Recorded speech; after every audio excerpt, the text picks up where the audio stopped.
साहबा के शागिर्द हैं। वो बंदा मुझसे पूछने लगा, मौलाना आप इमाम अबू हनीफा को इमाम मानते हैं? इमाम अबू हनीफा ने तो बकरा ईद की नमाज पूरी जिंदगी नहीं पढ़ी। जब नहीं पढ़ी तो आप उसे इमाम क्यों मानते हैं? साल में एक बार बकरा ईद आती है, उन्होंने तो नहीं पढ़ी और मैं मानता हूं नहीं पढ़ी। मैं आपकी मस्जिद में बैठ के कहता हूं इमाम साहब ने नहीं पढ़ी बलूगत के बाद बकरा ईद की नमाज। जब एतराज होता है तो जवाब माहिरीन से पूछे। ये मैं बैठा था जामिया उमर बिन खत्ताब मुल्तान में, एतराज हुआ, मैंने कहा मैं सुने जवाब, एक बात है तो मानो, अब सुनो मेरा जवाब। इमाम अबू हनीफा की जमहूर के कौल के मुताबिक 70 साल उम्र है। मुस्नदुल इमाम आजम उठाइए, इमाम हस्कफी रहमतुल्लाह अलैह की रिवायत से इमाम काजी अबू यूसुफ की रिवायत मौजूद है। हजजतु मा अबी सनत 16। इमाम साहब फरमाते हैं मेरे वालिद साबित, नौमान बिन साबित है ना, साबित बिन जूती मेरे वालिद, जिनको अली जुल मुर्तदा ने अपने हाथों से उठाया था, इमाम अबू हनीफा के वालिद के मुंह में घुट्टी दी थी, उस साबित अपने वालिद के साथ मैंने, इमाम अबू हनीफा कहते हैं 16वें साल की उम्र में पहला हज किया है। आप उठाइए हजरत शेख सरफराज खान सफदर रहमतुल्लाह किताब मकाम अबी हनीफा, उसमें बाहवाला ये बात प्रूफ कर दी गई है कि इमाम साहब ने 55 हज किए हैं। कितने हज किए हैं?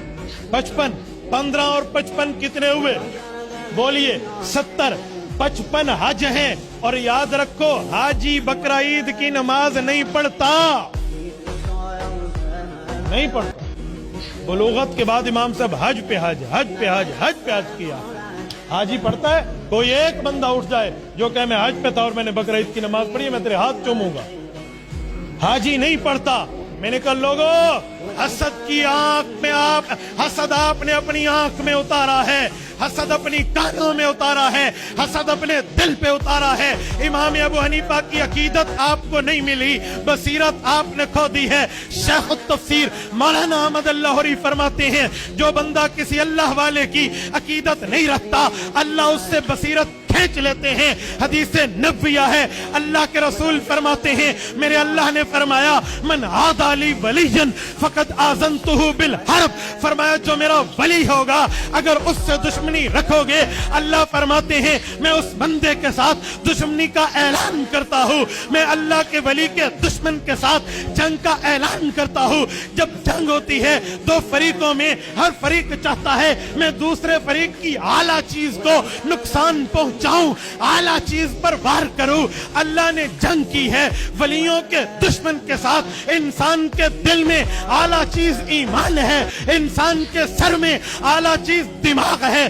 दिल में बसीरत हो, दिल में अकीदत होती है, जहन में बसीरत होती है। जब वली की विलायत पे हमने दुश्मनी की है, जहन से बसीरत गई, दिल से अकीदत गई। मैंने कहा अबू हनीफा पर एतराज किया है, अबू हनीफा को नहीं समझा, सहाबा के इस शागिर्द की वैल्यू को नहीं देखा, मर्तबे को नहीं देखा, मकाम को नहीं देखा, हैसियत को नहीं देखा, और अबू हनीफा पे जुबान दराजी की है। तेरे सर से बसीरत अल्लाह ने ले ली, तेरे दिल से अकीदत अल्लाह ने ले ली। न जिसके पास अकीदत हो, न जिसके पास बसीरत हो, वो बेवकूफ होता। इस बेवकूफी पे समझ नहीं आता। हाँ, वकी इब्नुल जर्राह ये सियासत्ता के असहाब के उस्ताद हैं, इमाम शाफी के उस्ताद हैं। दीवाने शाफी में इमाम मोहम्मद बिन इदरीस शाफी अल मुतवफ़ा 204 हिजरी फरमाते हैं शकौतु इला वकीयन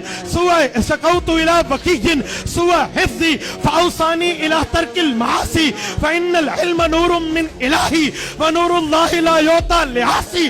कहा मैंने अपने उस्ताद वकी इब्न जर्राह से पूछा, ये इमाम शाफी कहते हैं वकी इब्न जर्राह कौन है? शेर अलामुन नबला उठाइए, शमसुद्दीन ज़ाबी लिखते हैं कान युफ्ती बिकौली अबी हनीफा, इमाम अबू हनीफा का शागिर्द था, इमाम अबू हनीफा का मुकल्लद था, इमाम शाफी का उस्ताद था। कहते मैंने उनसे पूछा, जहन कमजोर हो जाता है, ज़हानत याद नहीं रहती, ज़हानत खत्म हो जाए, ये क्यों होती है? वो कहने लगे बेटा याद रखो, इसकी वजह ये है इल्म अल्लाह का नूर है, गुनाहों को छोड़ दो, गुनाहगार को अल्लाह का इल्म नहीं मिलता। वलियों से दुश्मनी कर ली, अबू हनीफा पे एतराज कर दिया, तो तुझे समझ नहीं आना सावन के अंधे को हर चीज सावी सब्जी नजर आती है। ऐ भी सावियत है, ऐ भी है, پھر یہ حال ہو جاتا ہے. اس لیے عقیدت بھی رکھیں, بصیرت بھی رکھیں.